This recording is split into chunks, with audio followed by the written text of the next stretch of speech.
英語聞き流しリスニング、英語テキストと MP3 音声ダウンロードは、ホームページからご利用いただけます。88thpp.com、88thpp.com。Bambi. By Marjorie Benton Cook. Professor James Parkhurst, I consider you a colossal failure as an educator, said Francesca, his daughter, known to friend and family as Bambina, or Bambi for short. Professor Parkhurst lifted a startled face from his newspaper and surveyed his only child across the breakfast table.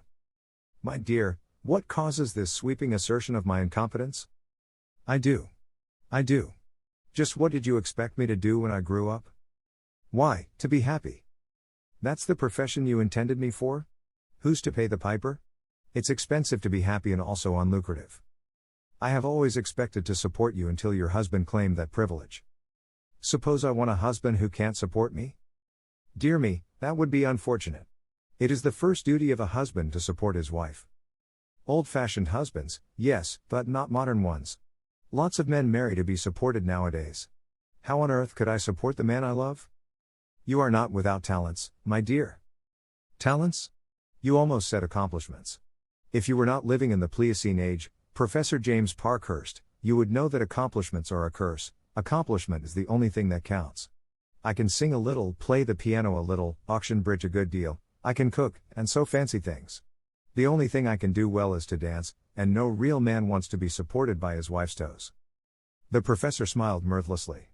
Is this a general discussion, or are you leading to a specific point, Bambi? He inquired. It's a specific charge of incompetence against you and me. Why didn't you teach me something? You know more about mathematics than the man who invented them, and I am not even sure that 2 and 2 make 4. You're young yet, my dear, you can learn. What is it you want to study? Success, and how to get it. Success, in the general sense of the word, has never seemed very important to me. To do your work well. Yes, I know. It is the fact that you have not thought success important that hampers me so in the choice of a husband. Bambina, that is the second time a husband has been mentioned in this discussion. Have you some individual under consideration? I have. I have practically decided on him. You don't tell me. Do I know the young man? Oh, yes, Jarvis Jocelyn. He has proposed to you? Oh, no. He doesn't know anything about it. I have just decided on him. But, my dear, he is penniless. That's why I reproach you that you haven't brought me up to support Jarvis in a luxury he will have to get used to. But why have you settled on this youth? I seem to recall a great many young men who are always about. I presume they admire you. Certainly this dreamer is the most ineligible of them all. Oh, yes. That's why I must take him. He'll starve to death unless someone takes him on, and looks after him. Isn't there some asylum, perhaps? Bambi's laugh rang out like a chime. A home for geniuses. There's an idea. No, Professor Parkhurst, society does not yet provide for that particular brand of incompetence. It seems as if you were going rather far in your quixotism to marry him. Again the girl laughed. I total him up like this: fine family, good blood, decent habits, handsome, healthy, poetic. He might even be affectionate. His one fault is that he is not adjusted to modern commercial standards. He cannot make money, or he will not, it comes to the same thing. I am unable to see why you are elected to take care of him. He must fit his time, or perish. You don't happen to be in love with him, do you? No, I think not. He interests me more than anybody. I suppose I am fond of him rather. Have you any reason for thinking him in love with you? Mercy, no. He hardly knows I'm alive. He uses me for a conversational blotting pad. That's my only use in his eyes. He's so very impractical. I am used to impractical men. I have taken care of you since I was 5 years old. Yes, my dear. But I am not trying to feed the world bread when it demands cheese. No, you are distinctly practical. You are only trying to prove a fourth dimension, when 3 has sufficed the world up to date. Yes, but. No buts. If it had not been for me you would have gone naked and been arrested, or have forgotten to eat and starved to death. Now, my dear Bambi, I protest. It will do you no good. Don't I remember how you started off to meet your 9 o'clock class clad in your pajamas? Oh, my child. Don't talk to me about impracticality. It's my birthright. Well, I can prove to you. I never believe anything you have to prove. If I can't see it, first thing, without any process, it isn't true. But if you represent yourself as Y, and Jarvis as X, an unknown quantity. Professor Parkhurst, stop there. There's nothing so unreliable as figures, and everybody but a mathematician knows that. Figures lie right to your face. Bambina, if you could coin your conversation, Professor Parkhurst began. I am sorry to find you unreasonable about Jarvis, Professor. He gazed at her, in his absent-minded, startled way. He had never understood her since she was first put into his hands, aged 6 months, a fluffy bundle of motherless babyhood. She never ceased to startle him. She was an enigma beyond any puzzle in mathematics he had ever brought his mind to bear upon. How old are you, Bambina? Shame on you, and you a mathematician. If James is 45, and Bambina is 2/3 of half his age, how old is Bambi? I'm 19. His startled gaze deepened. Oh, you cannot be. He objected. There you are. I told you figures lie. It says so in the family Bible, but maybe I'm only 19 years old. Dearie me. You see, I'm quite old enough to know my own mind. Have you a 9 o'clock class this morning? I have. Well, hasten, Professor, or you'll get a tardy mark. It's 10 minutes of 9 now. He jumped up from his chair and started for the door. Don't you want this notebook? She called, taking up the pad beside his plate. Yes, oh, yes, those are my notes. Where have I laid my glasses? Quick, my dear. I must not be late. On your head, said she. She followed him to the hall, reminded him of his hat, his umbrella, restored the notebook, and finally saw him off, his thin back, with its scholarly stoop, disappearing down the street. Bambina went back to the breakfast table, and took up the paper. She read all the one ads headed female. Nothing promising here, she said. I wonder if I could bring myself to teach little kids 1, 2, and 1, 2, 3 in a select dancing class? I'd loathe it. A ponderous black woman appeared in the door and filled it. Is you through? Yes, go ahead, Ardelia. Have the professor gone already? Yes, he's gone.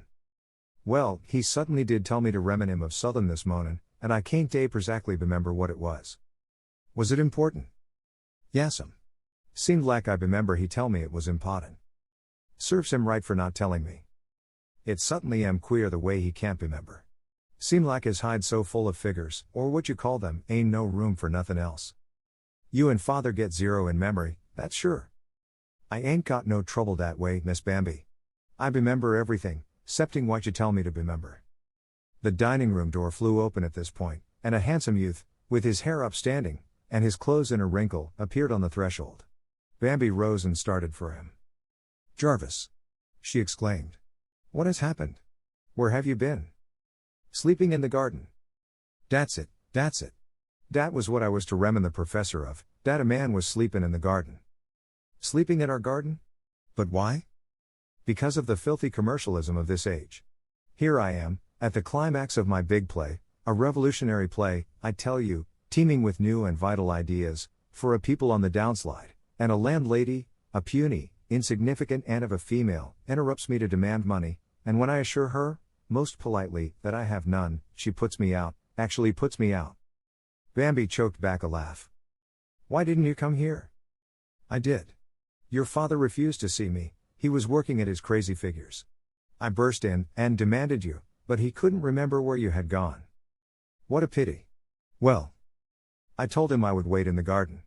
If necessary, I would sleep there. Yasm, that's when he called me in, to tell me to bemin him. That will do, Ardelia. Yasm, said the handmaiden, and withdrew. Now, go on. I was full of my big act, so I walked and walked for hours. Then I lay down in the summer house, and I must have gone to sleep. Go up and take a bath, and come down to some breakfast. I will send Ardelia to get some of father's things for you if you need them. All right, but don't delay with breakfast. If I don't get this act down, I may lose it. That fiend, in female guise, held my paper. Go on. Get ready. He plunged out, and Bambi went to send Ardelia to him, while she cooked his eggs and fried his bacon. As she worked, she smiled, out of sheer amusement. In due course of time, he appeared, freshened up, and with renewed eagerness to be at work. He scarcely noticed Bambina as she served his breakfast. He ate as if he were starved. I suppose the landlady held your clothes. I don't know. I didn't ask. It was unimportant. How much do you owe her? He looked at her in surprise. I have no idea. Have you any money at all? Certainly not. I'd have given it to her if I had, so she wouldn't interrupt me. What are you going to do? Oh, I don't know. I can't think about it now. I am full of this big idea. It's a dramatization of the brotherhood of man, of a sublime, socialistic world. Has it occurred to you, ever, Jarvis, that the world isn't ready for the brotherhood of man yet? It's just out of the tent stage, where war is the whole duty of man. But it must be ready, he urged, seriously, for I am here with my message. She smiled at him as one would at a conceited child. Poor old Jarvis, straight out of Elysian fields. Were you thinking of sleeping in the summer house permanently? Oh, it doesn't matter, only the play matters. Give me some paper, Bambi, and let me get to work. She rose and went to stand before him. Would you mind looking at me? He turned his eyes on her. Not just your eyes, Jarvis. Look at me with your mind. What's the matter with you? He asked, slightly irritated. Do you like my looks? I've never noticed them. That's what I'm asking you to do. Look me over. He stared at her. Yes, you're pretty, you're very pretty. Some people might call you beautiful. Don't overdo it, Jarvis. Have you ever noticed my disposition? No, yes. Well, I know you're patient, and you must be good-natured. I am. I am also healthy and cheerful. I don't doubt it. Where is the paper? She put her hands on his shoulders and shook him gently. Jarvis, I want you to give me your full attention for 5 minutes. What ails you today, Bambi? The only thing I lack is a useful education, so that I am not sure I can make a very big living just at first, unless I dance on the stage. What are you driving at? Would you have any special objection to marrying me, Jarvis? Marrying you? Are you crazy? Obviously. Have you? Certainly I won't marry you. I am too busy. You disappoint me, Bambi, you do, indeed. I always thought you were such a sensible girl. Father can help out a little, at first, but I may as well tell you, he doesn't approve of you as a son-in-law. I don't approve of him, impractical dreamer. Where is that paper? You've got to be taken care of until you get an awful tumble. Then you will wake up and do big things, but in the meantime you must eat. You talk nonsense, and you're interrupting me. If I don't get at that scene. Will you marry me? I can't take care of you if you don't, because the neighbors will talk. I won't marry you. I don't love you. No more do I love you. That's got nothing to do with it. Here's one of Father's empty notebooks. Say yes, and you can have it. His eyes fairly glistened as they fell on the book. For heaven's sake, don't torture me. Give me the book and have it your own way, whatever it is you want. She laughed, gave him the book, and he was at the table instantly, sweeping back the dishes with a ruthless hand. No, into the study you go, while I make a descent on your landlady, rescue your clothes, and get the license and the minister, my liege lord. She settled him at his desk, where he was immediately lost to his surroundings. Bambi slipped out noiselessly, dressed for the street, humming a little song, and presently departed. Meanwhile, his first recitations being over, the professor returned for 2 hours' research in his study, to find Jarvis ensconced there, oblivious to the outside world. Go away, go away. He shouted to Professor Parkhurst. I'll trouble you to get out of my study, said the professor. You'll get your filthy money in due time, my good woman, so go away. Cried Jarvis. Whom are you addressing? Good woman, indeed. At this moment Bambi returned, and sensed the situation. Oh, I didn't expect you back, Father Professor. This is Jarvis. You see he's come. He has no objection at all to my marrying him, so I got a minister. A minister? You got him? Yes, you see Jarvis is busy. There is no need of our waiting, so we are going to be married in half an hour or so. Today? Here? Yes, right here, as soon as Jarvis finishes this scene. Is he going to occupy my library permanently? Wailed the professor. No. I'll fix him a place on the top floor. He's not at all my choice, said Professor Parkhurst firmly, gazing at the unconscious Jocelyn. You can see by the way he tosses paper about that he is neither methodical nor orderly. Those are husband traits that I can do without, thank you. Ardelia appeared. Excuse me, but you all expectin' the preacher up here? He say Miss Bambi told him to come here at 11 o'clock. Yes, show him right in here. Yes'm. Ardelia reappeared with the Reverend Dr. Short at her heels. Bambi greeted him, and Professor Parkhurst shook hands absently. Bambi went to lean over Jarvis. He suddenly threw down his pen, stretched himself, and groaned. Now, if I can just get the last act outlined. Jarvis, just a minute, please. He suddenly looked at her, and at the other two. This is Reverend Dr. Short, Mr. Jarvis Jocelyn. I have nothing to say to orthodoxy, Jarvis began, but Bambi interrupted him. Dr. Short has come to marry us. Stand up here for a few moments, and then you can go on with your third act. She laid her hand on his arm, and drew him to his feet. The shortest possible service, please, Dr. Short. Jarvis is so busy today. Dr. Short looked from the strange pair to Professor Parkhurst, who looked back at him. You are sure this is all right? He questioned. Do tell him to be quick, Bambi. If it's about that landlady I cannot. S.H. Go ahead, Dr. Short. Dr. Short read the service, and between the three of them they induced Jarvis to make the proper responses. He seemed utterly unaware of what was going on about him, and at the end of a brief service, when Bambi's hand was taken from his arm, he sat down to work at once. Bambi led the other two men from the room. He acted as if he were drunk, or drugged, but he isn't. He's just full of an idea, she smilingly explained. Have you known this young man long? Dr. Short asked the professor. Have we, my dear? We have known him 15 years, she answered. Well, of course that makes a difference, murmured the reverend gentleman. I wish you every happiness, Mrs. Jocelyn, he added, and took his departure. How soon can you get him out of my study? Asked the professor, looking at his watch. I have only 1 hour left before lunch. Felicitate me, Professor, felicitate me on my marriage. I hope you will be happy, my dear, but I doubt it. His lack of consideration in taking my study.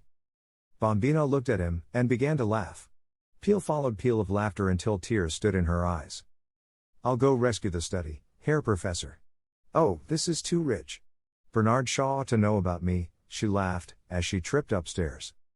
So it was that Bambina acquired a husband. 2. 2 days later Jarvis, shaved, properly dressed, and apparently sane, appeared on the piazza, where Bambi and the professor were at lunch. He hesitated on the threshold until they both turned toward him. Good morning, he ventured. Good morning, Jarvis, said Bambi gaily. Morning, tersely, from the head of the house. Might I ask how long I have been sojourning on the top floor of this house, and how I got there? Do you mean to say you don't know? Haven't an idea. I have a faint recollection of a big disturbance, and then peace, heavenly peace, with black coffee every once in a while, and big ideas flowing like Niagara. Bambina's eyes shone at him, but her father looked troubled. You know what the big disturbance was, don't you? He asked. It seems to me I wanted paper, that somebody was taking my things away. You'd better tell him, Francesca, he doesn't remember, so I don't think it can be legal. Jarvis looked from one to the other. What's all this? I don't seem to get you. Bambi's laugh bubbled over. You get me, all right. For goodness sake, talk sense. You came here, 3 days ago, in a trance, and announced that you had been bounced from the boarding house, and that you needed paper to blot up the big ideas, the Niagara ideas. Did I? So I took you in, redeemed your clothes for you. It was you who planted me upstairs in that heavenly quiet place, and brought black coffee. She nodded. God bless you for it. I did something else, too. Did you? What? I married you. He looked at her, dazed, and then at the professor. What's the joke? He asked. There is no joke, said the professor sternly. She did it. I tried to stop her, but she never listens to me. Do you mean, Bambi? He began. I mean you told me to go ahead, so I got a license and a minister and married you. But where was I when you did it? You were there, I thought, but it didn't seem to take. Can't you remember anything at all about it, Jarvis? Not a thing. Word of honor. How long have we been married? 3 days. You couldn't come out of the play, so I dragged you upstairs, fed you at stated periods, and let you alone. He looked at her as if for the first time. Why, Bambi, he said, you are a wonderful person. I have known it all along, she replied, sweetly. But why, in God's name, did you do it? That's what I say, interpolated the professor. Oh, it just came to me when I saw you needed looking after. Don't you believe it? She intended to do it all along, said her father grimly. I tried to dissuade her. I told her you were a dreamer, penniless, and always would be, but she wouldn't listen to my practical talk. I seem to get a pretty definite idea of your opinion of me, sir. Why didn't you wake me up, so I could prevent this catastrophe? I supposed you were awake. I didn't know you worked in a cataleptic fit. Catastrophe, echoed Bombina. Certainly. Why don't you look at it in a practical way, as your father says? I never had any money. I probably never will. I hate the stuff. It's the curse of the age. I know all that. You will be wanting food and clothes, no doubt, and you will expect me to provide them. Oh, never. You don't think I would take such an advantage of you, Jarvis, as to marry you when you were in a work fit and then expect you to support me? The professor shook his head in despair, and arose. It's beyond me, all this modern madness. I wash my hands of the whole affair. That's right, Professor Parkhurst. I married him, you know, you didn't. Well, keep him out of my study, he warned.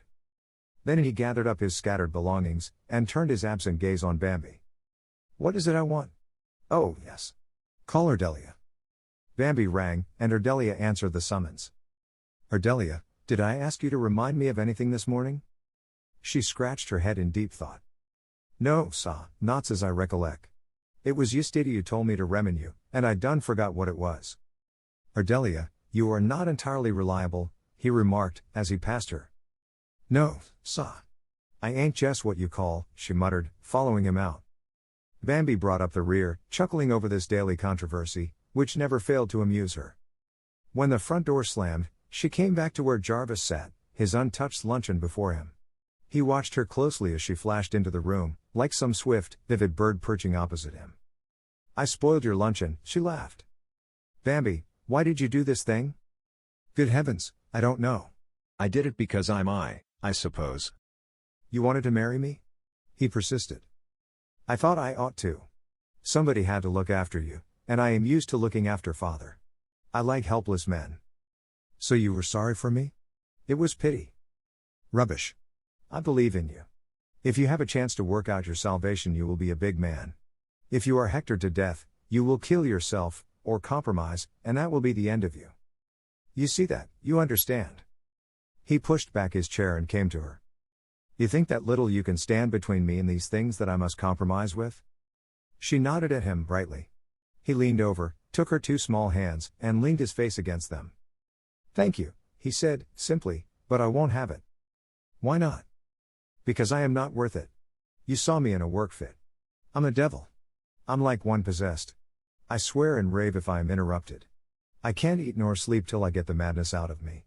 I am not human. I am not normal. I am not fit to live with. Very well, we will build a cage at the top of the house, and when you feel a fit coming on you can go up there. I'll slip you food through a wire door so you can't bite me, and I'll exhibit you for a fee as the wildest genius in captivity. Bambi, be serious. This is no joke. This is awful. You consider it awful to be married to me? I am not thinking of myself. I am thinking of you. You have got yourself into a pretty mess, and I've got to get you out of it. How? I'll divorce you. You've got no grounds. I've been a kind, dutiful wife to you. I haven't been near you since I married you, except to give you food. How do you expect we are to live? Nobody wants my plays. How do you know? You never try to sell them. You told me so yourself. You feel so superior to managers and audiences that you never offer them. I know. I occasionally go to the theater, by mistake, and I see what they want. That's no criterion. We won't condemn even a Broadway manager until he proves himself such a dummy as not to want your plays. Broadway? Think of a play of mine on Broadway. Think of the fat swine who waddle into those theaters. My dear, there are men of brains writing for the theater today who do not scorn those swine. Men of brains? Who, I ask you? Bernard Shaw. Showman, trickster. Very. Well, maybe. Pinheiro? Pinheiro knows his trade, he admitted. Galsworthy, Brieux. Galsworthy is a pamphleteer. Brieux is no artist. He is a surgeon. They have nothing to say to Broadway. Broadway swallows the pills they offer because of their names, but they might just as well give them the sugar drip they want, for all the good it does. Well, they'd get heard, anyhow. What's the use of writing a play if it isn't acted? Of course we'll sell your plays. But if we don't, where will you be? Oh, I'll be all right. I mean to support myself, anyhow, and you, too, if the plays don't go. He laughed. You are an amusing mite. Queer, I never noticed you before. You'll like me, if you continue to be aware of me. I'm nice, she laughed up at him, and he smiled back. How do you intend to make this fortune, may I ask? I haven't decided yet. Of course I can dance. If worst came to worst, I can make a big salary dancing. Dancing? He exploded. Yes, didn't you ever hear of it? With the feet, you know, and the body, and the eyes, and the arms. So. She twirled about him in a circle, like a gay little figurine. He watched her, fascinated. You can dance, can't you? I can. At times I am quite inspired. Now, if you and the professor will be sensible, and let me go to New York and take a job, I could support us all in luxury. You could write and he could figure. I don't see that it is any business of ours what you do, but I certainly won't let you support me. Do you really mean it isn't your business? Why should it be? Well, if I am your wife, and his daughter, some people would think that it was distantly related to your business. Why New York? Why not here? In this town they think I am crazy now. But if I burst out as a professional dancer, wow. That's so. It's a mean little town, but it's quiet. That's why I stay. It's quiet. You wouldn't mind my being away, if I went to New York, would you? Oh no. I'd be busy. That's good. I really think you are almost ideal. Ideal? As a husband. They are usually so exacting and interfering. I've not decided yet to be your husband. But you are it. Suppose you should fall in love with somebody else? I'm much more apt to fall in love with you. Heaven forbid. He exclaimed, and came to her side quickly. Bambi, promise me that no matter what happens you will not do that. You will not fall in love with me. She looked at him a minute, and then laughed contagiously. I am serious about this. My work is everything to me. Nothing matters but just that, and it might be a dreadful interruption if you fell in love with me. I don't see why, unless you fell in love with me. No danger of that, said he, and at her laugh turned to her again. If ever you see any signs of my being such a fool as that, you warn me, will you? And what will you do then? I'll run away. I will go to the ends of the earth. That particular madness is death to creative genius. All right. I'll warn you. I've got to begin to polish my first draft today, so I'll go upstairs and get at it. Will you be gone 2 days this trip? He turned to smile at her. Some people would think you were eccentric, he said. They might, she responded. I am almost sane when I polish, he laughed. It's only when I create that I am crazy. It's all right then, is it? We go on. Go on? Being married? Well, I have no objection, if you insist, but you'd better think over what I told you. I think you have made a mistake, and you shall never support me. I never think over my mistakes, said Bambi. I just live up to them. I agree with your father that you risk a good deal. Risks are exciting. If you don't like it, you can divorce me the next time I am in a work fit. I'll never know it, so it will be painless. Jarvis, that's unfair. He came back quickly. That was intended for humor, he explained. I so diagnosed it, she flashed back at him. He looked down at her diminutive figure with its well-shaped, patrician head, its sensitive mouth, its wide-set, shining eyes. Starshine, he smiled. She poked him with a sharp what? You don't think I ought to kiss you, possibly, do you? Mercy, no. Good. I was afraid you might expect something of me. Oh no. Think what you have done for the girl, she quoted, and he heard her laugh down the hall and out into the garden. He took a step as if to follow her. Then, with a shake of his shoulders, he climbed the stairs to his new workshop with a smile on his lips. 3. The professor was working in his garden. It was one of his few relaxations, and he took it as seriously as a problem. He had great success with flowers, owing to what he called his system. He was methodical as a machine in everything he did, so the plants were fed with the regularity of hospital patients, and flourished accordingly. Today he was in pursuit of slugs. He followed up one row, and down the next, slaying with the ruthlessness of fate. The general effect of his garden was rather striking. He laid out each bed in the shape of an arithmetical figure. The pansy beds were in figure eights, the nasturtiums were pruned and ordered into stubby figure ones, while the asters and fall flowers ranged from 4s to 20s. The professor carried his arithmetical sense to extremes. He insisted that figures had personality, just as people have, and it was a favorite method of his to nickname his friends and pupils according to a numeral. He was watching the death throes of a slug, with scientific indifference, as his son-in-law approached him, carrying a wide-brimmed hat. "Professor Parkhurst, your daughter desires you to put on your hat. You forgot it." "Oh, yes. Thank you. I should like the opportunity of a few words with you, sir, if you can spare the time."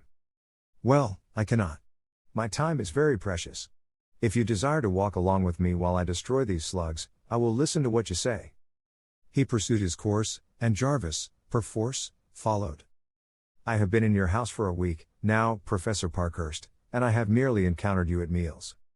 "Often enough," said the professor, making a sudden turn that almost upset Jarvis. "I go 50 steps up, and 50 steps back," he explained, and Jarvis stared at him open-mouthed.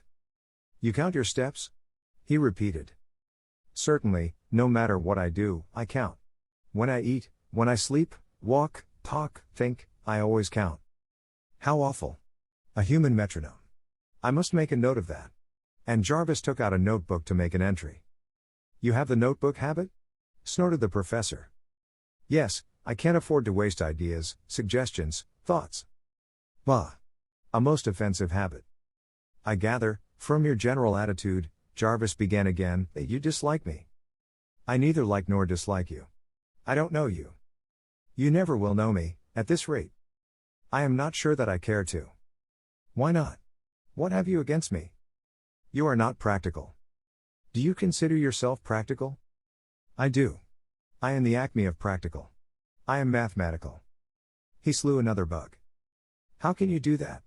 cried Jarvis, his concern in his face. "That slug has a right to life. Why don't you get the point of view of the slug?" "He kills my roses," justified the professor. "He's a murderer. Society has a right to extinguish him."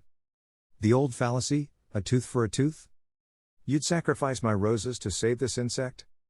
"I'd teach the rose to take care of itself."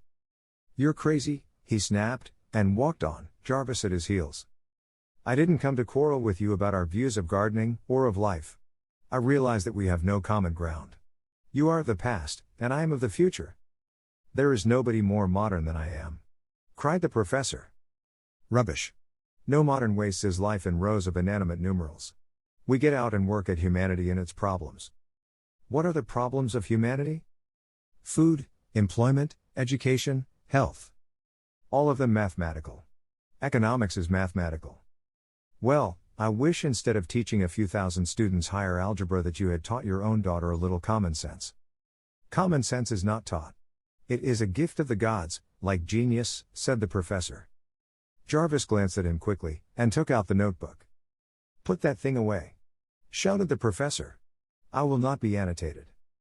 Jarvis meekly returned it to his pocket, but as the professor right about faced, he exploded. "For heaven's sake, sit down and listen to me. This mathematical progression makes me crazy." "I have just so many rows to do," the professor replied, as he marched along. "Do I understand you to criticize my daughter's education?" "I don't know anything about her education." "I didn't know she had one," said Jarvis, "but this whim of hers, in marrying me, is very trying to me. It is most upsetting. Have it annulled. It can't possibly be legal. She won't hear of it. She desires to be married to me." The professor rose and faced him. "Then you may as well resign yourself. I have lived with her 19 years and I know. But it is absurd that a child like that should always have her own way. You have spoiled her." Even the professor's bent back showed pity. "You have a great deal to learn, young man. Can't you persuade her to divorce me?" "I cannot. I tried to persuade her to do that before she married you. I suppose you think I ought to make a living for her. At the risk of being called a back number, I do. Just when I'm beginning to count." "Count? Count what?" "Count as a creative artist." "Just what is it you do, Jocelyn?" "I try to express the philosophy of modernism through the medium of the drama." "Who buys it?" "Nobody." "How are you beginning to count, then?" "Oh, out in the marketplace. In my own soul." 49, 50, said the professor. Turn here. In your own soul, you say? He glanced at the youth beside him. Bambi has sold her birthright for a mess of pottage, he muttered. That's just the question. Whose duty is it to provide the pottage? Maybe you think it's mine? Why shouldn't science support art? Humphrey. Why not let Bambi support you? She says she wants to. I am willing she should support herself, but not me. So the only question is, will I support you? Exactly. With Bambi off your hands, you will have no other responsibility, and you could not do a bigger thing for the world than to help me to instruct and inspire it. Aristophanes! Exclaimed the professor. You are unique. You are number 23. Why 23? Because that is neither much nor little. Your daughter thinks my plays will sell, but I tell you frankly I doubt it. How can you instruct and inspire if nobody listens? They must listen in the end, else why am I here? The professor relinquished his chase, to stare again. You are at least sincere in your belief in yourself. 23. I'd like to hear some of these great ideas of yours. Very well. I am going to read a play to your daughter this evening. If you care to come, you may listen. Then you will see that it would pay you to stake me for a couple of years. I'll come and listen. If you decide to undertake me, I insist that you shall not continue this scornful avoidance of me. If we three are to live together, we must live in harmony, which is necessary to my work. Whose favor is this, yours or mine? Favor? Good heavens! You don't think it is a favor to give me food and a roof for 2 years, do you? I thought it was an opportunity for you. The professor, not easily moved to mirth, did an imitation of laughter, holding both his sides. Jarvis turned his charming, boyish smile upon him, and walked up the path to the house. Strange what things amused Bambi and her parent. That night, after dinner, Bambi arranged the electric reading light in the screened porch, drew a big chair beside it, placed the professor's favorite chaise lounge nearby, and got him into it. Then she went in search of her performer. She looked all over the house for him, to finally discover him on the top floor in hiding. Come on. I've got everything all ready, even the professor. I am terrified, Jarvis admitted. Suppose you should not understand what I have written? Suppose you thought it was all rubbish? If I think so, I will say so. Isn't that the idea? You are trying it on the dog to see if it goes? If you think it is rubbish, don't say anything. How silly. If you are spending your time on trash, you ought to know it, and get over it, and begin to write sense. I feel like one of the professor's slugs, he muttered. Better try us on the simplest one. Well, I will read you success. She ran downstairs, and he followed, to the piazza. There was no sign of the professor. Ardelia, called Bambi, where is the professor? I don't know, ma'am. I seen him headed for the garden. Professor Parkhurst, come in here. Bambi called. We are to hear Jarvis's play. Oh, that is it. I couldn't remember why I was placed in that chair, and Ardelia couldn't remember. So it occurred to me that I had forgotten my trowel, he said. He put the trowel, absent-mindedly, in the tea basket, and took the seat arranged for Jarvis. Here, you sit in your regular seat, Bambi objected, hauling him up. That isn't wise, my dear. I am sure to go to sleep. We'll see that you don't, she laughed. I've never heard a play read aloud that I can remember, said the professor. You will probably be very irritating, then. Don't interrupt me. If you fumble things, or make a noise, I'll stop. That knowledge helps some, retorted the professor, with a twinkle.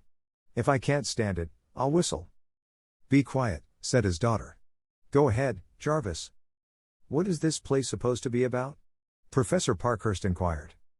The title is Success.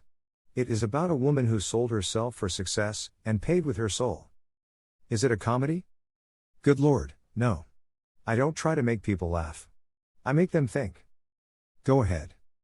Don't interrupt again, Father. Jarvis began to read, nervously at first, then with greater confidence. He read intelligently, but without dramatic value, and Bambi longed to seize the manuscript and do it herself. Once, during the first act, the professor cleared his throat. Don't do that, said Jarvis, without pausing for the professor's hasty apology. The play told the story of a woman whose God was success. She sacrificed everything to him. First her mother and father were offered up, that she might have a career. Then her lover. She married a man she did not love, that she might mount one step higher, and finally she sacrificed her child to her devouring ambition. When she reached the goal she had visioned from the first, she was no longer a human being, with powers of enjoyment or suffering. She was, instead, a monster, incapable of appreciating what she had won, and in despair she killed herself. There were big scenes, some bold, telling strokes, in Jarvis's handling of his theme. Again, it was utterly lacking in drama. The author stopped the action and took to the pulpit. At the end of the first act he stopped and looked at the faces of his audience. The professor was awake and deeply puzzled. This strange young man was holding up to his view a perfectly strange anomaly which he called a woman. The professor had never dreamed of such a hybrid. He couldn't grasp it. He gasped at Jarvis's audacity. Bambi sat curled up in the end of a wicker couch, her feet drawn under her, like a Chinese idol, every nerve attuned to attention. He noticed how, without words, she seemed to emanate responsiveness and understanding. "Well," he said. "Let's wait until you have finished to discuss it," she said. "Is it any good?" "In spots it's great. In other spots it is incredibly rotten." "My child," protested the professor. "Go on," she ordered. The second act began well, mounted halfway to its climax, and fell flat. Some of the lines, embodying the new individualistic philosophy of woman, roused the professor to protest. "Rubbish, sir," he cried. "Impossible rubbish. No woman ever thought such things." "Take your nose out of your calculus, and look about you, professor," retorted Jarvis. "You haven't looked around since the Stone Age." Bambi gurgled with laughter, then looked serious. "He's fallen on an idea just the same, Jarvis. Your woman isn't convincing."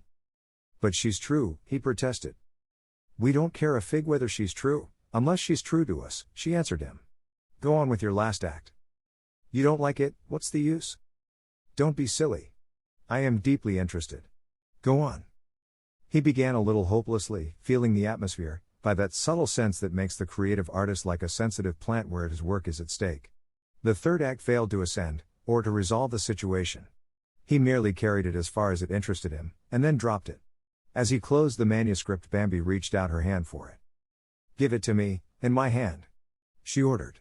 He obeyed, questioningly.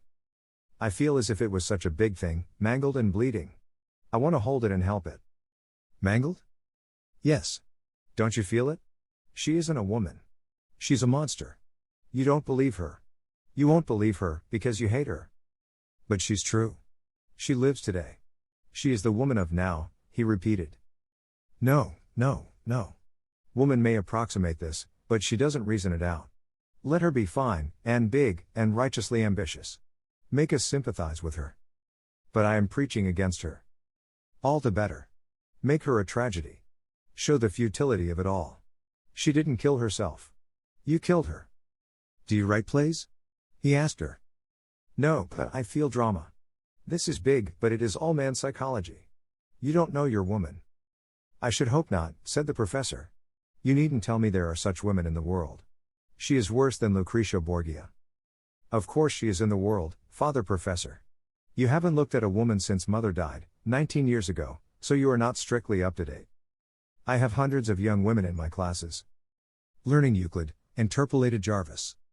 "Well, Euclid is more desirable than what your heroine learned and taught." "Not at all. She learned life." The professor turned to Bambi. "Have you any ideas in common with this person, my dear?" "Oh, yes, some. All of us are freebooters in this generation." "Why have you never spoken to me of them?"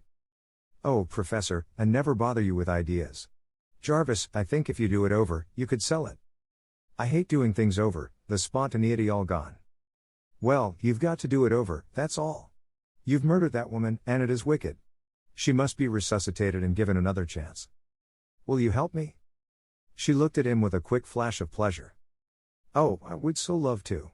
I can't help you build it, but I can tell you what I feel is wrong.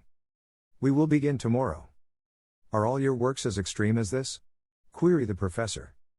"They are all cross-sections of life, which is extreme," replied Jarvis. "You young people read riddles into life. It is as simple as 2 + 2 is 4. There you are, 2 + 2 does not necessarily make 4. It makes 5 or 40. It depends on the symbols. Nothing in the world is exact, or final. Everything is changeable, fluidic. That's the whole fabric of modern thought." The professor's horrified glance was turned upon them. Oh dear, there you go, upsetting everything. You are a pair of maniacs, both of you. You ought to be shut away from people, with your wild ideas. He rushed out into his garden, sure of its calm, its mathematical exactness. He was really disturbed by the ultramodern theories these ardent young iconoclasts forced him to consider. Poor Father Professor, laughed Bambi, at his retreat. Why do you let him stay back there in the Middle Ages? He's happier there. It's peaceful. Modern times distress him so when he remembers them. I suppose you are not an average family, are you? He asked. I suppose not, she admitted. You are irritating, but interesting. I warn you to let Father alone. He's too old to be hauled up to date. Just consider him an interesting survival and let him be. I'll let him be. I'll put him in a play. He's good copy. He'll never know himself, so it won't matter. They talked late about Jarvis's work, his methods of writing, the length of time it took him to conceive and work out a play. It all fascinated Bambi. She felt that a wonderful interest had come into her life. A new thing was to be created, each day under her roof, near her. She was to have part in it, help in its shaping to perfection. She gloated over the days to come, and a warm rush of gratitude to Jarvis for bringing her this sense of his need of her made her burst out. Oh, life is such fun. He looked at her closely. You are a queer little mite, said he. The mite is mightier than the sword, she laughed, starting for the garden. You go to bed, so you can get an early start on that play. I'll round up the professor. He's forgotten to bring himself in. He obeyed without objection. He felt, all at once, like a ship at anchor after long years of floating aimlessly, but, manlike, he took his good fortune as his just right, and it never occurred to him to thank Bambi for his new sense of peace and well-being. 4. The marriage of Jarvis and Bambi furnished the town with a 10 days topic of conversation, a fact to which they were perfectly indifferent. Then it was accepted, as any other wonder, such as a comet passing, or an airship disaster. In the meantime the strangely assorted trio fell into a more or less comfortable relationship. Jarvis and the professor almost came to blows, but for the most part the diplomatic Bambi kept peace. Both men appealed to her for everything and she took care of them like babies. She called them the Heavenly Twins and found endless amusement in their dependence on her. Sometimes she did not see Jarvis for days. His study and bedroom were on the top floor, and when he was in a work fit he forgot to come to meals. She let him alone, only seeing that he ate what she sent up to him. Sometimes his light burned all night. She would go to the foot of the stairs and listen to him reading scenes aloud in the early dawn, but she never interfered with him in any way. He plunged into the remaking of success with characteristic abandon. He destroyed the old version entirely, and began on a new one. When he had the framework completed, he summoned Bambi for a private view. She condemned certain parts, praised others, flashed new thoughts upon him, forced him to new viewpoints. He raved at her, defended his ideas, refuted her arguments, and invariably accepted every contribution. When he came to an impasse, he howled through the house for her, like a lost child wailing for its mother. These daily counsels of war, his incessant need of her, interfered with her plan of a career as a danseuse. She found that her days were resolving themselves into two portions, times when Jarvis needed her, and times when he did not. The hours they devoted together to his work constituted the core of her day, her happy time. She considered Jarvis as impersonally as she did the typewriter. It was the sense of being needed, of helping in his work, that filled her with such new zest. But the hours hung heavy between the third-floor summons, and one day, as she lay in the hammock, a book in her hand, it came to her that she might try it herself. She might put down her thoughts, her dreams, her ambitions, and make a story of them. Thought and action were one with Bambi. In 5 minutes' time she had pencil and paper, and had set forth on her new adventure. For the next few days she was so absorbed in her experiment that she almost neglected the Heavenly Twins. The professor commented on her abstraction, and Ardelia complained that everybody in dis hia house is crazy, all of them studyin' and writin', yo can't even sing a hallelujah but somebody is a shoutin', sh. Only Jarvis failed to note any change. It was too much to expect that the great Jocelyn could concentrate on any but his own mental attitudes. Like most facile people, Bambi was bored with her masterpiece at the end of a week, and abandoned it without a sigh. She decided that literature was not to be enriched by her. In fact, she never gave a thought to her firstborn child until a month after its birth, when a New York magazine fell into her hands offering a prize of $500 for a short story. She took out her manuscript and read it over with a sense of surprise. She marched off to a stenographer, had it typed, and sent it to the contest, using a pen name as a signature, and then she promptly forgot about it. 6 weeks more of hard labor brought success almost to completion. Bambi was absorbed in the play. It was undoubtedly much better. Her hopes were high that it would get a production. If only Jarvis could get to New York with it and show it to the managers, but that meant money, and they had none. Her busy brain spent hours scheming, but no light came. Then out of the blue fell a shining bolt. A long envelope, with a magazine imprint on it, came with her morning's mail and nearly ended a young and useful life. The editor begged to inform her that the committee of judges had awarded her the short story prize, that her tale would be published in the forthcoming issue, and she would please find check enclosed. Had she any other manuscript that they might see? Would she honor them with a visit the next time she came to New York? They would like to talk over a series of stories similar to the prize winner. Bambi fluttered the joy-bringing letter above her head and circled the breakfast room in a whirl of happiness. The professor and Jarvis had both departed to their lairs, or they would have witnessed the best pas-seul of Bambi's life. She fluttered the joy-bringing letter above her head, and circled the breakfast room in a whirl of happiness. Ardelia entered as she reached her climax. "Ma good lud, Miss Bambi, yo show can dance better in Jezebel. I lo the debil do get into yo, the way yo all dance. Go away from me. Don yo drag me into no conjure dance." "Ardelia, the gods do provide," cried Bambi. "Such unutterably crazy good luck, to think of my getting it. Did you get a lottery prize, Miss Bambi?" "That's just what I got, a lottery prize." "For the lude's sake. What you going to do with it?" "I am going to take Jarvis Jocelyn to New York, and between us we are going to harness Fame and drive her home." "Well, I don't know who Fame is, but if she's a hoss, where yo goin' to keep her when yo get her? We ain't got no barn for her." Bambi laughed. "We'll stable her all right, Ardelia, if we can catch her. This is a secret between you and me. Don't you breathe it to a soul that I have won anything. No, Bam, yo kin trust me to the death. I'll bring you a present from New York if you won't tell." She rushed off to her own room, to look over her clothes and plan. Having married Jarvis out of hand, she would now take him on a moneymoon. They would seek their fortune instead of love. He would peddle his play, she would honor the publisher with a visit. She hugged herself with joy over the prospect. She worked out various schemes by which she could break it to Jarvis and the professor that she had money enough for a trip to New York, without saying how she got it. Fortunately, they were not of an inquiring mind, so she hoped that she could convince them without much difficulty. She tried out a scene or two just to prove how she would do it. At luncheon she paved the way. "How much more work is there on the play, Jarvis?" "I ought to finish it this week," he answered. "It is good, too. It is a first-rate play. You ought to go to New York with it and see the managers," she said. "Uck. Well, it's got to be done. You can't teach school unless you have pupils." "I am not a pedant," he protested. "You're a reformer, and you've got to get something to reform. The work itself satisfies me." "It doesn't satisfy me. You have got to produce and learn before you will grow. You're a wise body for such a small package. That's the way wisdom comes. Perhaps, oh Sybil, you will read the future and tell me how I am to finance a trip to New York." "Oh, the money will be provided, airily." "Yes, I suppose it will. It always is when actual need demands it, but how?" "Never mind how. Just rest in the assurance that it will." He looked at her, smiling. "Do you know I sometimes suspect that fate had a hand in bringing us together? We are so alike." "We are so alike we're different," she amended, laughing. She waited until next day to explode her bomb.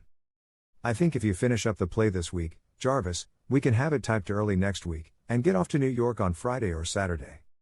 He stared at her. "On foot?" he inquired. "Oh no. I find I have the money."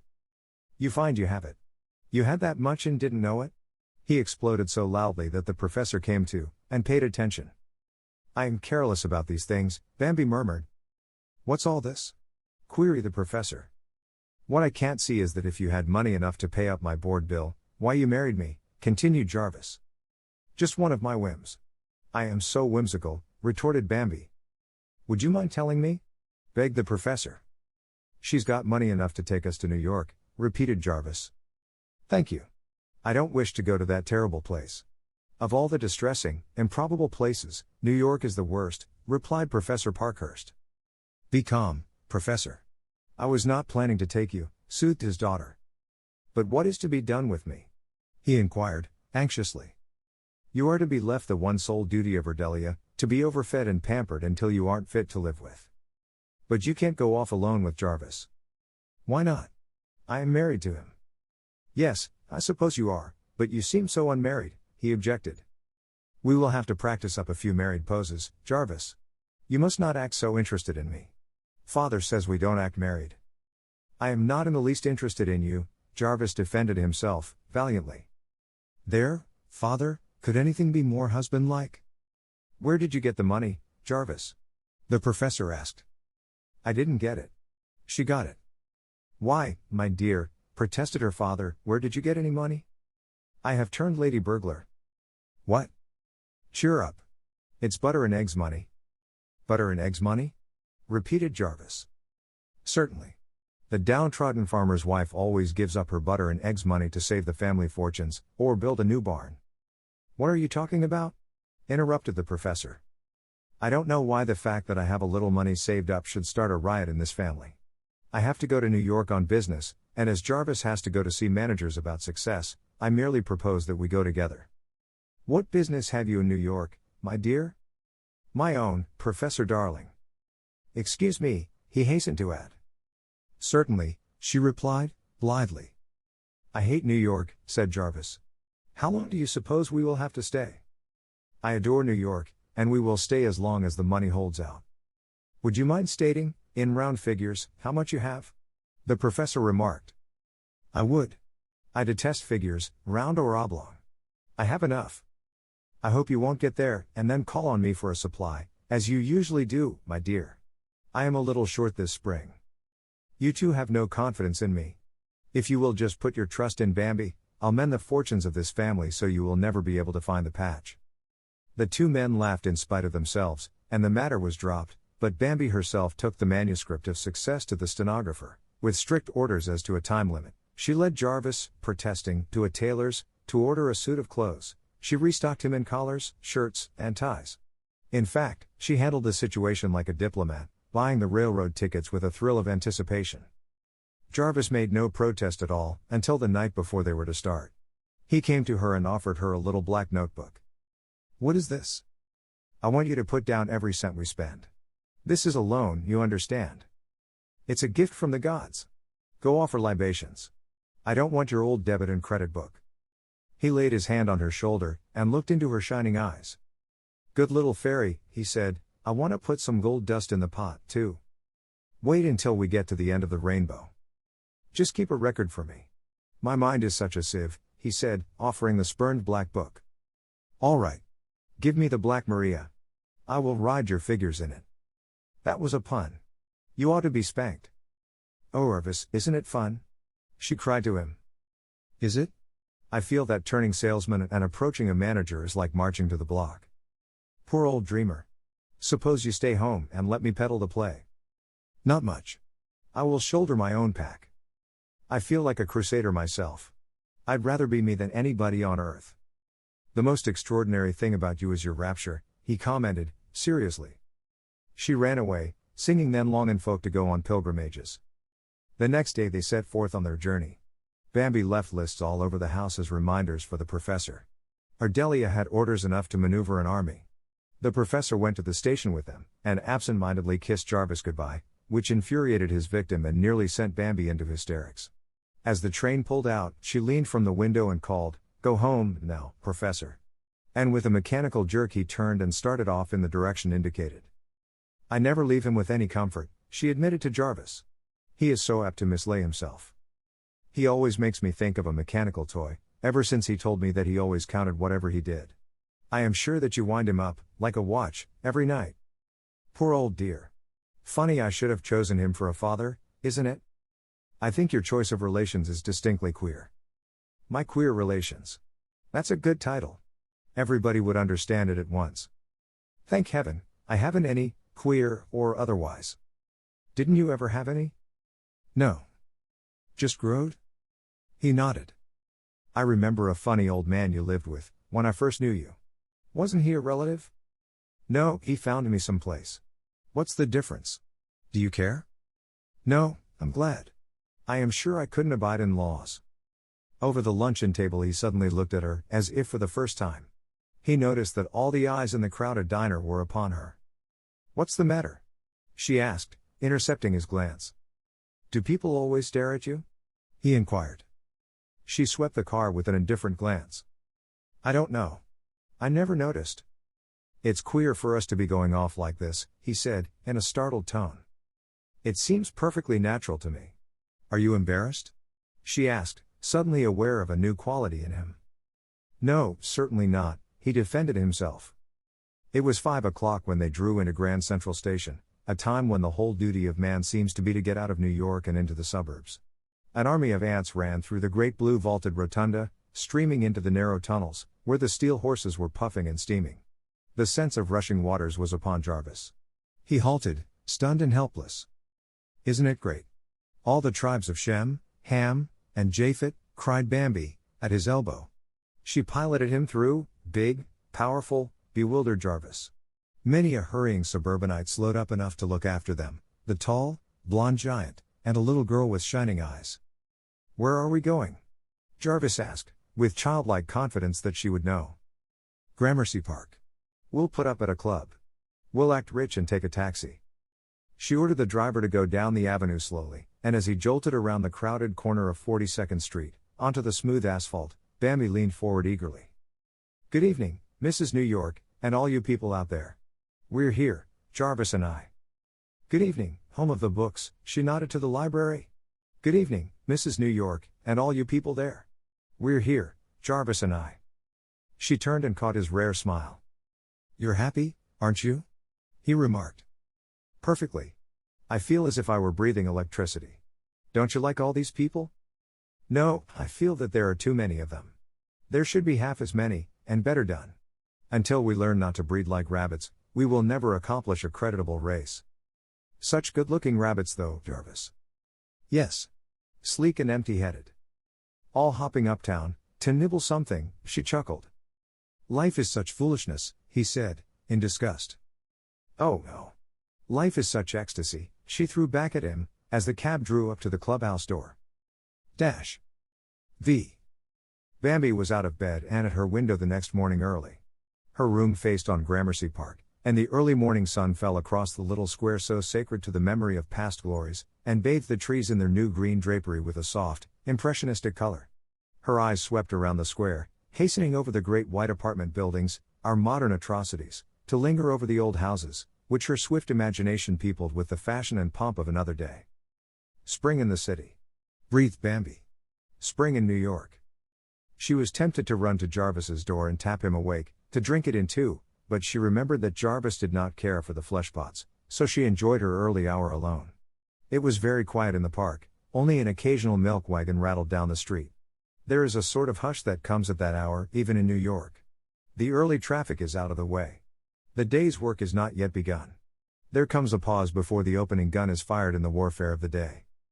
Many a gay-hearted girl has sat, as Bambi sat, looking off over the housetops in this city of beautiful nonsense, dreaming her dreams of conquest and success. Youth makes no compromise with life. It demands all, passionately, loses all, or wins, with anguish of spirit. So it was with Bambi, the high-handed, imperious little mite. She willed fame and fortune for Jarvis and herself in full measure. She wanted to count in this great maelstrom of a city. She wanted 2 pedestals, one for Jarvis and one for herself, to lift them above the crowd. If all the young things who think such thoughts as these, in hall bedrooms and attic chambers, could mount their vision pedestals, the traffic police would be powerless, and all the road to Albany lined like a hall of fame. But, fortunately, our practical heroine took no account of failure. She planned a campaign for Jarvis. She would go first to Belasco with his play.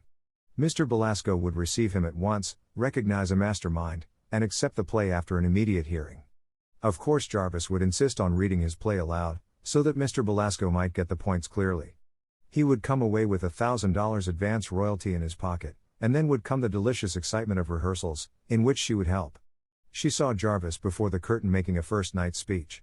A brilliant series of pictures followed, with the Jarvis Jocelyn's as central figures, surrounded by the wealth and brains of New York, London, Paris. While Jarvis was mounting like a meteor, she was making a reputation as a writer. When her place in the literary ranks was so assured that the Saturday Evening Post accepted her stories without so much as reading them, when everybody was asking who is this brilliant writer? This combination of O. Henry, Edith Wharton and W. D. Howells?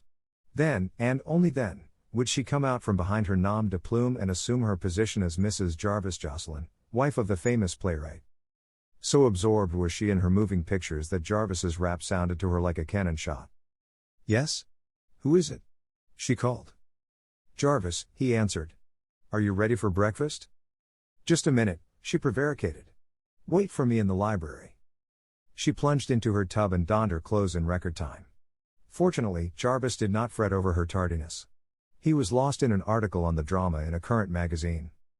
"Good morrow, my liege lord," quoth Bambi, radiant, fresh, bewitching. "This man has no standards at all," he replied, out of the magazine. She quietly closed it and took it from him. "I prefer to test the breakfast standards of this club," she laughed. "Did you sleep?" she added. "I always sleep." "Let's play today," she added, over the coffee cups. "Play?" "Yes. We've never been anywhere together before. I've put aside an appropriation for amusement. I say we draw on that today." "All right. Where shall we go?"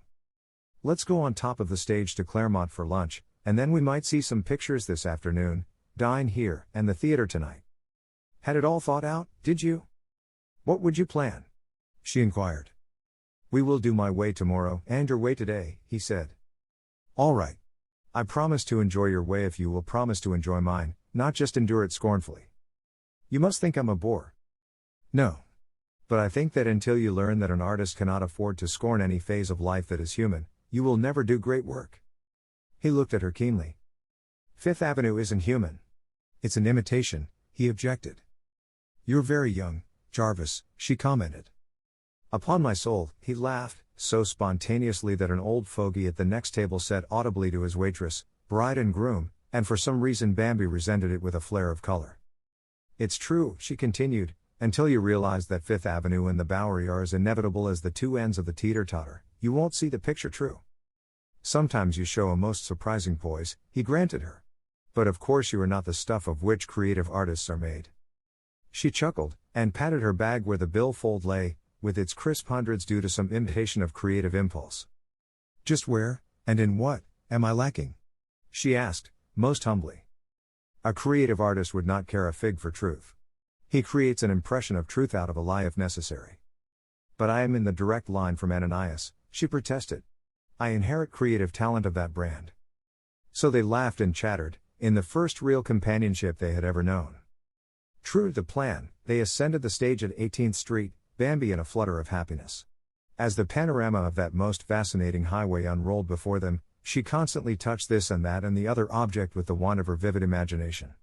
Jarvis watched her with amused astonishment, for the first time really thoroughly aware of her. Again he noticed that wherever she was a lodestone for all eyes. He decided that it was not beauty, in the strictest sense of the word, but a sort of radiance which emanated from her like an aura. 23rd Street cut across their path with its teeming throngs. Madison Square lay smiling in the sunshine like a happy courtesan, with no hint of its real use as wayside inn for all the old, the poor, the derelict, whose tired feet could find refuge there. The vista of the avenue lay ahead.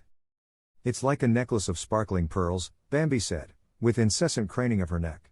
"I feel like standing up and singing the song of the bazaars. There isn't a stuff, nor a silk, nor a gem from Araby to Samarkand that isn't here." "It bewitches you, doesn't it?" Jarvis commented. "Think of the wonder of it. Camel trains and caravans, merchant ships on all the seas, trains, and electric trucks, all bringing the booty of the world to this great, shining bazaar for you and me. It's thrilling." "So it is," he agreed. "I hope you mark the proportion of shops for men, dresses, hats, jewels, furs, motor clothes, tea rooms, candy shops, corsetiers, florists, bootmakers, all for women. Motor cars are full of women. Are there no men in this menagerie?" "No. They are all cliff dwellers downtown. They probably wear loincloths of a fashionable cut," she laughed back at him. "They all look just alike, so many mannequins on parade. I suppose there are distinctions in class. There must be some shopgirls in this crowd. Can you distinguish them?" he asked. "Oh, yes. Not by cut, for the general line is the same for Judy O'Grady and the captain's lady, but there is a subtle difference to the feminine eye." "But you don't look like all the rest of them." "No, alas, I look distinctly suburban. All I need is a package to make the disguise complete. Oh, Jarvis, do let's hurry and make much red gold, so I can look like these finished things that trip up Fifth Avenue." "You want to be like them, like those dolls?" He scorned, with a magnificent gesture. Yes. I'd like to be so putrid with wealth that I could have rows of wardrobe trunks, with full sets of clothes for every me. How many of you are there? Oh, lots. I've never counted myself. Some days I'd dress up like a Broadway siren, some days I'd be a Fifth Avenue lady, or a suburbanite, or a reformer, or a ballet dancer, or a visitor from Boston. What would I be doing while you were all these? Oh, you'd be married to all of us. We'd keep you busy. The idea is appalling. A harem of misfits. We'd be good for your character. And death to my work. You'd know more about life when you had taken a course of us. Too much knowledge is a dangerous thing, he remarked. Shall we get off and go into the library? Not today. That's part of your day. I want just people and things in mine. What are you today? He inquired. An hurry, a soulless hurry, she retorted. As they approached the university club, Jarvis recognized it with scorn. Monument to the stupidity of modern education, probably full this minute of provincials from Harvard and Yale, all smugly resting in the assurance that they are men of culture. I adore the way you demolish worlds, Bambi sparkled up at him. Another monument, he remarked, indicating a new church lifting its spires among the money changers' booths. Hick Jassett, education and religion. Look at that slim white lady called the Plaza. You ought to name her Miss New York. Good, Jarvis. In time you will learn to play with me. He frowned slightly. I know, she added, I am scheduled under interruptions in that famous notebook. Unless you play with me occasionally I shall become actively interruptive. You are as clever as a squirrel, he said. Always hiding things and finding them. Hick Jassett Bambi, along with the other self-important, modern institutions, she sighed humbly. They rattled across the circle and up Broadway. Bambi was silent, bored with its stupidity. It was not until they turned onto Riverside Drive that her enthusiasm bubbled up again. Don't you love rivers? She exclaimed, as the Hudson sparkled at them in the sun. I've never known any, he replied. Oh, Mr. Hudson, Mr. Jocelyn, she said, instantly. I thought, of course, you had met. You absurdity? Laughed Jarvis. What is it that you love about rivers? Oh, their subtlety, I suppose. They look and act so aimless, and they are going somewhere all the time. They are lazy and useful and good. I like them. Is there anything in the universe you don't like? Jarvis inquired. Yes, but I can't think what it is just now, she answered, and sang Ships of Mine Are Floating, Will They All Come Home? So zestfully that an old gentleman in the front seat turned, with a smiling I hope so, my dear. She nodded back at him gaily, to Jarvis's annoyance. As they approached Grant's tomb, she glanced at him suspiciously. When they got safely by, she sighed with content. If you had said anything bromidic about Grant's tomb, Jarvis Jocelyn, I should have thrown myself off the top of the stage to certain death. At times you underestimate me, he replied. At Claremont, Bambi ordered a most enticing repast, and they were very gay. Everybody seemed gay, too. The sun shone, the early spring air was soft, and a certain gala stolen sweets air of Claremont made it seem their most intimate meal. Everybody smiled at Bambi and she smiled back. Nice sort of hooky place, isn't it? She commented. Do you know the man at the next table? Which one? The fat one, who is staring so. Oh no. I thought you meant the one who lifts his glass to me every time he drinks. Jarvis pushed back his chair furiously. I will smash his head, he said, rising. Jarvis. Sit down. You silly thing. He's only in fun. It's the spirit of the place.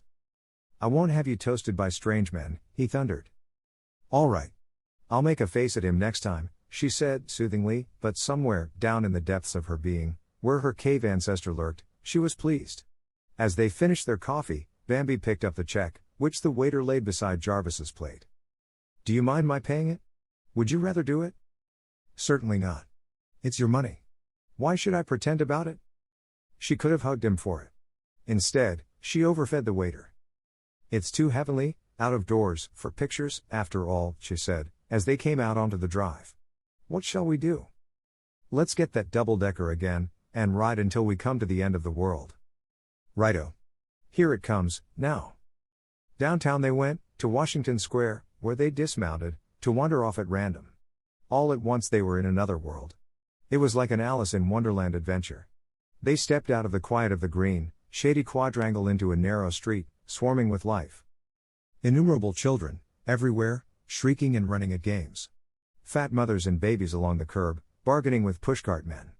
A wheezing hurdy-gurdy, with every other note gone to the limbo of lost chords, rasped and leaked jerky tunes. All the shops had foreign names on the windows, not even an English spoken here sign. The fresh wind blew down the dirty street and peppered everything with dust. Newspapers increased their circulation in a most irritating manner underfoot. The place was hideous, lifting its raucous cry to the fair spring sky. Jarvis looked at Bambi, silenced, for once. Her face registered a loud protest. "Well?" he challenged her. "Oh, I hate ugliness so. It's like pain. Is it very weak of me to hate ugliness?" she begged. "It's very natural, and no doubt weak. I wouldn't mind the thought of poverty so much, not hunger, nor thirst, nor cold, but dirt and hideousness, they are too terrible. This is life in the raw. You like it dressed for Fifth Avenue better," he taunted. "Do you prefer this?" "Infinitely." She looked about again, with a sense of having missed his point. "Because it's fight, hand-to-throat fight?" "Yes. You can teach these people. They don't know anything. They are dumb beasts. You can give them tongue. It's too late to teach your upper end." A woman passed close, with a baby, covered with great sores. Bambi caught at Jarvis's sleeve and tottered a step. "I feel a little sick," she faltered. He caught her hand through his arm, and hurried her quickly back the way they had come. As they mounted the stage, he looked at her white face. "We will have to expurgate life for you, Miss Might." No. I want it all. I must get hardened." Back at the club, she hurried into her hot bath, with a vague hope of washing off all traces of that awful street. But their talk at dinner was desultory and rather serious. Jarvis talked for the most part, elaborating schemes of social reform and the handling of our immigrant brothers. They started off to the theater, with no definite plan. Bambi's spirits rose to the lights of Broadway, like a trout to a silver shiner. There is a hectic joyousness on Broadway, a personification of the eat, drink and be merry, for tomorrow we die spirit which warms you, like champagne, or chills you, like the icy hand of despair, according to your mood. Bambi skipped along beside Jarvis, twittering gaily. "People are happy, aren't they? Surface veneer. Jarvis, you old bogey man, hiding in the dark, to jump out and say boo. That's my work, booing frauds. Let's go in here," he added. "Damaged goods," Bambi read on the theater poster. "Do you know anything about it?" "I've read it. It is not amusing," he added. She followed him without replying. The theater was packed with a motley audience of unrelated people.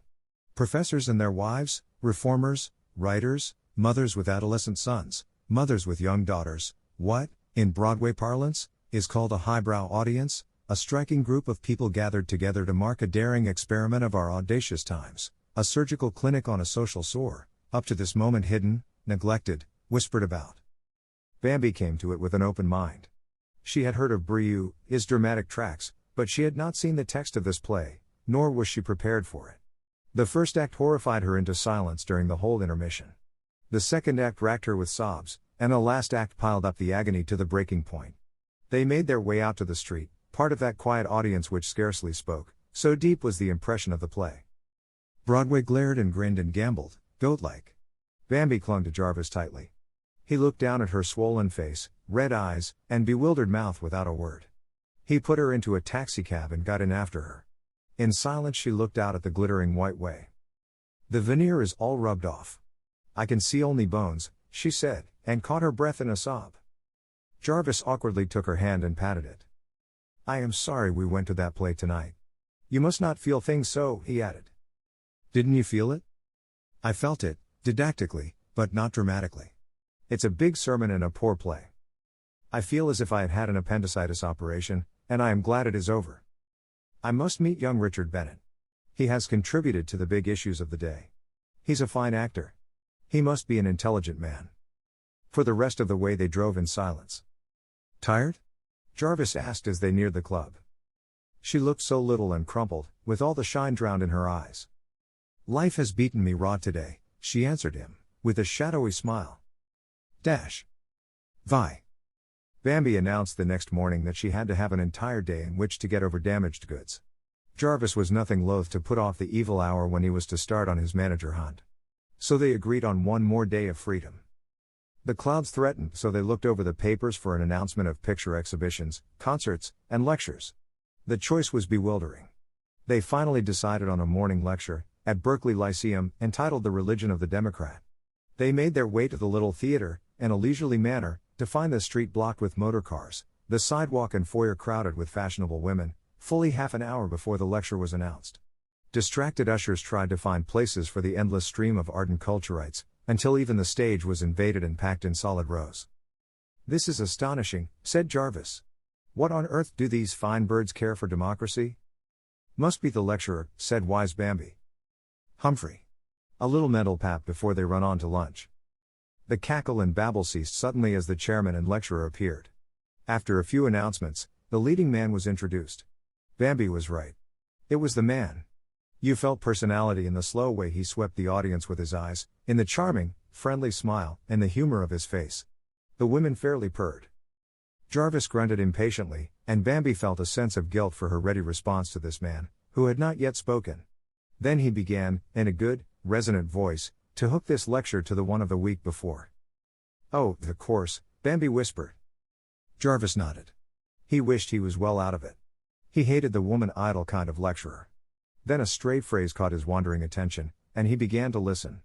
The man had the gift of tongues. That was evident. This was his last conscious comment. It seemed but a few minutes later that he turned to Bambi, as the lecturer sat down.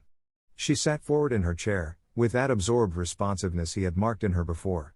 He touched her before she realized that it was time to go. "That was big, wasn't it?" she said. "It was. He is somebody." He gave them real meat instead of pap.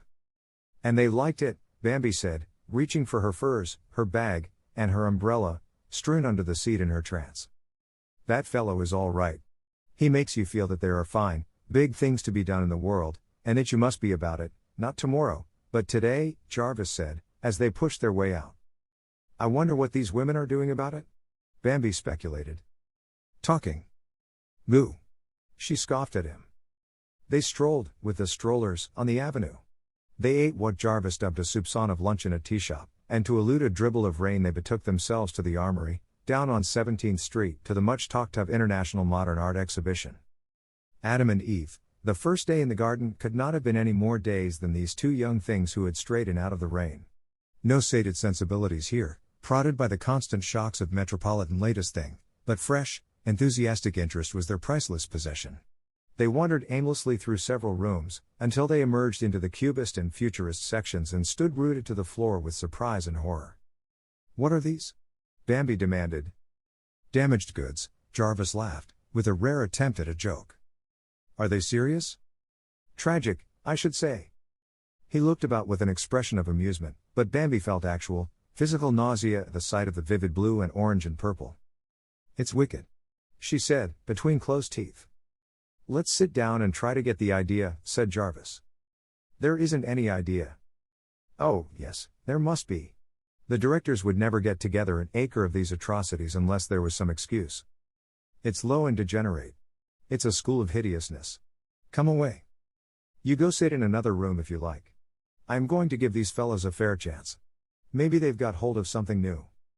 There is nothing new about that awful woman with a decayed face. She has been dead for weeks. Just put your emotions away, Bambi, and train your mind on this thing. Here is a whole school of men, working in a new medium, along new ideas.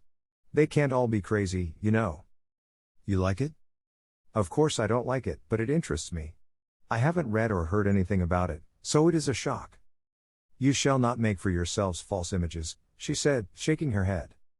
"Maybe these maniacs are trying to break up the conventions of painting and sculpture. They want more freedom. They are anarchists, vandals.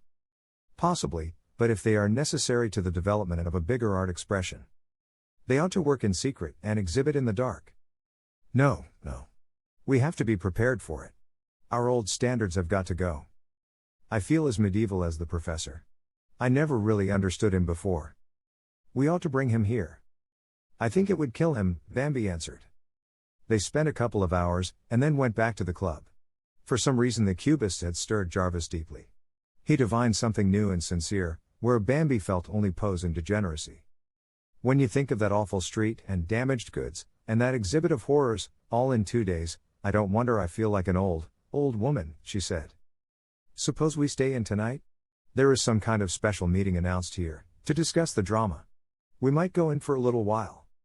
All right. But early to bed, for tomorrow we set out on our careers. You haven't told me what yours is, yet, he objected. Mine is a secret. The dining room of the club was entirely full when they went down, and a hum of talk and laughter roused Bambi's tired sensibilities. It's quite jolly, she said.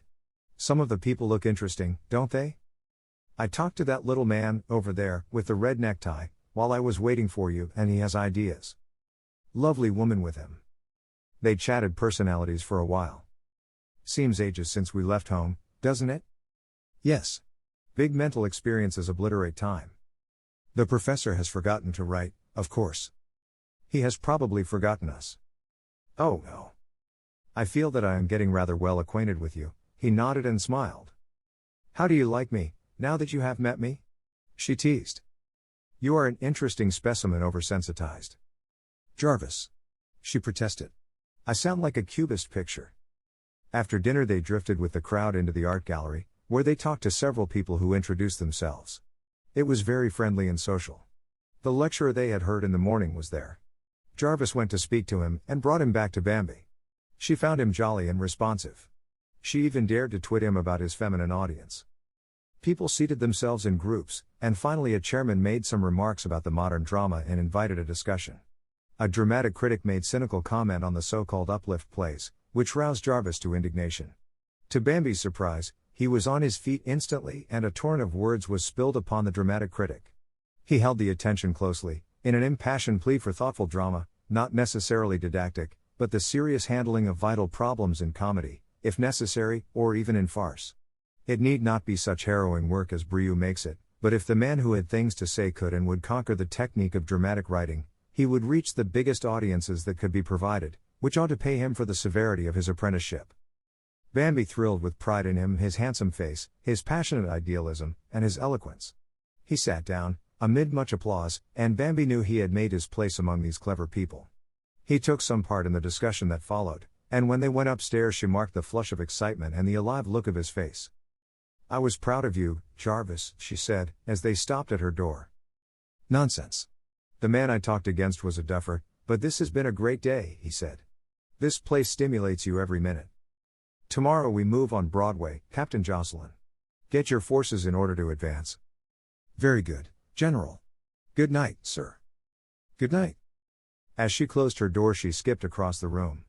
She knew the first gun had been fired when Jarvis rose to speak.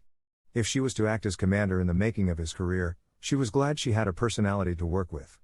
Nobody would forget that Greek head, with its close-cropped brown curls, those dreaming blue eyes, and that sensitive, over-controlled mouth. Her own dreams were wrought about them. 7. The day which Bambi foretold would sometime be famous in history dawned propitiously, with sun and soft airs. A sense of excitement got them up early. Breakfast was over, and Jarvis ready for action, by 8:30. I don't believe Mr. Belasco will be down this early, Jarvis, Bambi said. Well, he is a busy man. He'll probably get an early start. I want to be on the ground when he arrives, anyhow. If he should want me to read the play this morning, we should need time. She made no more objections. She straightened his tie, and brushed his coat, with shining eyes, full of excitement. Just think. In 5 hours we may know. He took up his hat and his manuscript. Yes, he answered confidently. Shall we lunch here? Yes, and do hurry back, Jarvis. At the door he remembered her. Where are you going? Do you want to come? No. I have something to attend to myself. Good luck. She held out her hand to him. He held it a second, looking at it as if it was a specimen of something hitherto unknown. I am not forgetting that you are giving me this chance, he said, and left abruptly. Bambi leapt about the rooms in a series of joy leaps that would have shamed Murdkin, before she began the serious business of the day. Jarvis had carefully looked up the exact location of the Belasco Theater.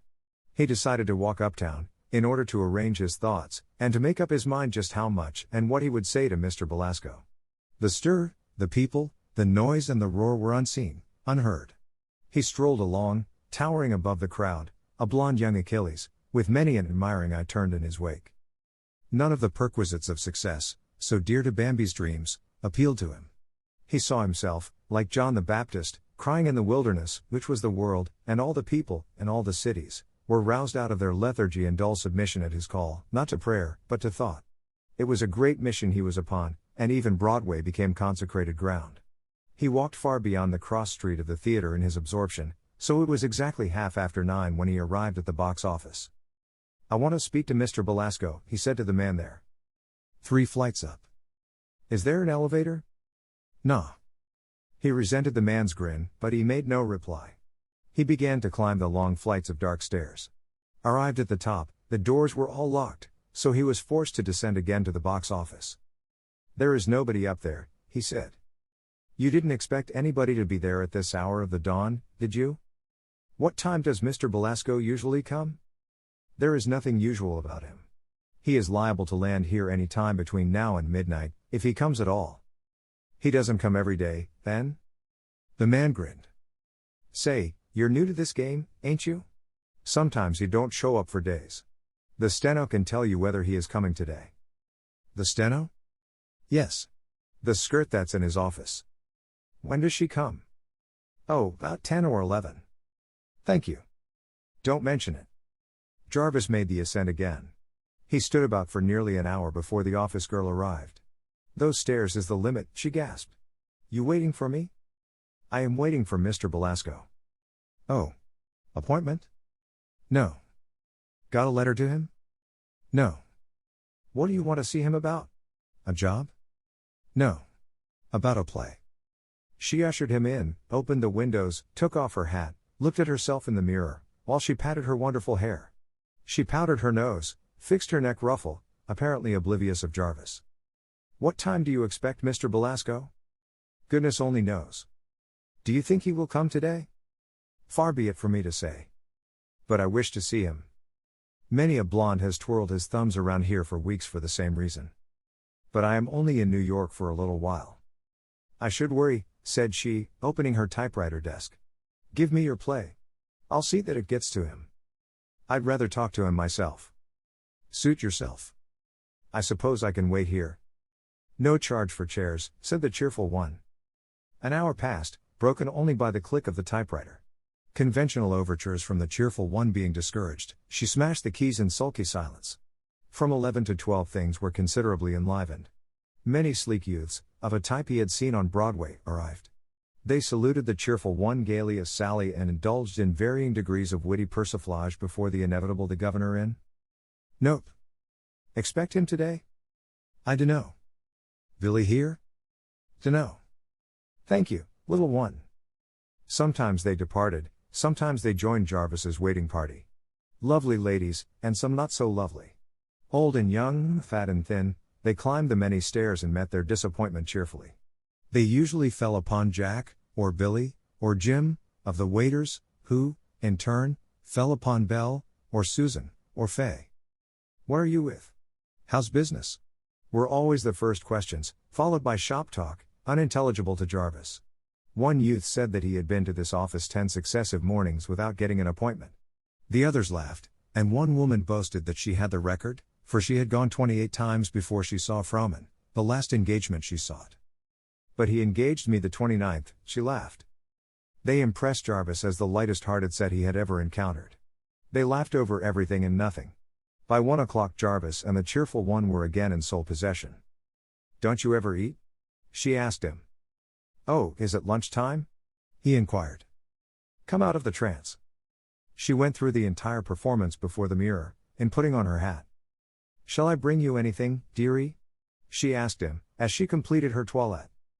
"I'm going, too," he said. "I'll be back." He plunged down the stairs.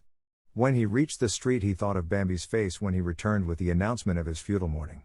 He went into a shop, telephoned the club that he had been detained and would not be back to lunch. Then he foraged for food and went back to his sitting on the top floor of the Belasco. "Well, little stranger," said the cheerful one, on her return. His interest in the afternoon callers waned. At 5 o'clock he gave it up. He arranged with his new friend to call her up in the morning to see if she had any news from the front. Then he slowly turned his footsteps toward the club. He was irritated at the long delay, and for the first time aware that there might be more difficulty in seeing managers than he had anticipated. He had thought the condescension all on his part, but 8 hours of airing his heels in the outer purlieus had altered his viewpoint a trifle. His main concern was Bambi's disappointment. She had sent him out with such high hopes, she would receive him back with his big chief feathers drooping. He was sorrier than he would admit to drown the shine in her eyes. He walked downtown to postpone the evil hour, but in the end it had to be faced. 英語聞き流しリスニング、英語テキストと MP3 音声ダウンロードはホームページからご利用いただけます。88thpp.com、88thpp.com